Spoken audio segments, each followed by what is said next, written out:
ഈ ഒരു സിമ്പിൾ നിങ്ങൾ എവിടെയെങ്കിലും കണ്ടിട്ടുണ്ടോ?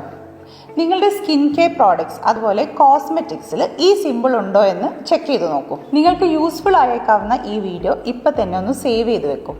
അതുപോലെ ഫ്രണ്ട്സിനും ഫാമിലീസിനും ഷെയർ ചെയ്യും. PAO അഥവാ പീരിയഡ് ആഫ്റ്റർ ഓപ്പണിംഗ്, അതാണ് ഈ സിമ്പിൾ കൊണ്ട് ഉദ്ദേശിക്കുന്നത്. ഒരു ഓപ്പൺ കണ്ടെയ്നറിന്റെ ഷേപ്പിൽ വരുന്ന ഈ ഒരു സിമ്പിളിൽ 12M അതുപോലെ 24M ഇങ്ങനെയുള്ള നമ്പേഴ്സ് കാണാം. 12M എന്നാൽ നിങ്ങൾ ഈ പാക്കറ്റ് ഓപ്പൺ ചെയ്തതിന് ശേഷം 12 മാസത്തേക്കാണ് യൂസ് ചെയ്യാൻ പറ്റുന്നത്. അതുപോലെ 24M ആണെങ്കിൽ 24 മാസം നിങ്ങൾക്ക് യൂസ് ചെയ്യാൻ പറ്റും. ചില പ്രോഡക്ട്സിൽ എക്സ്പയറി ഡേറ്റ് ആയിരിക്കും ലേബിളിൽ കൊടുത്തിട്ടുണ്ടാവുക. ചിലതിൽ both PAO and expiry date കാണും.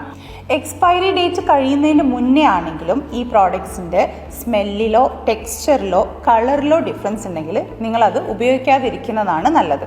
അപ്പോൾ ഇനി നെക്സ്റ്റ് ടൈം നിങ്ങൾ സ്കിൻ കെയർ പ്രോഡക്ട്സും കോസ്മെറ്റിക്സും ഒക്കെ വാങ്ങിക്കുന്ന സമയത്ത് ലേബിളിൽ ഇതുപോലത്തെ സിമ്പിൾസും ഇൻഗ്രീഡിയൻസും ഒക്കെ പ്രോപ്പറായിട്ട് റീഡ് ചെയ്തിട്ട് റെപ്യൂട്ടഡ് ബ്രാൻഡ്സ് എന്ന് മാത്രം വാങ്ങാൻ ശ്രദ്ധിക്കുക. നിങ്ങൾക്ക് എന്തെങ്കിലും ഡൗട്ട്സ് ഉണ്ടെങ്കിൽ നിങ്ങൾക്ക് കമൻറ്റ് സെക്ഷനിൽ ചോദിക്കാം. അതുപോലെ ഈ സബ്ജക്റ്റിൽ കൂടുതൽ ഇൻഫർമേഷൻസ് നിങ്ങൾക്ക് ഷെയർ ചെയ്യാനുണ്ടെങ്കിൽ അതും കമൻറ്റ് ചെയ്യാം. ഈ വീഡിയോ നിങ്ങൾക്ക് യൂസ്ഫുൾ ആയിട്ട് തോന്നിയിട്ടുണ്ടെങ്കിൽ മറക്കാതെ ഔലറ്റോയുടെ പേജ് ഫോളോ ചെയ്യും.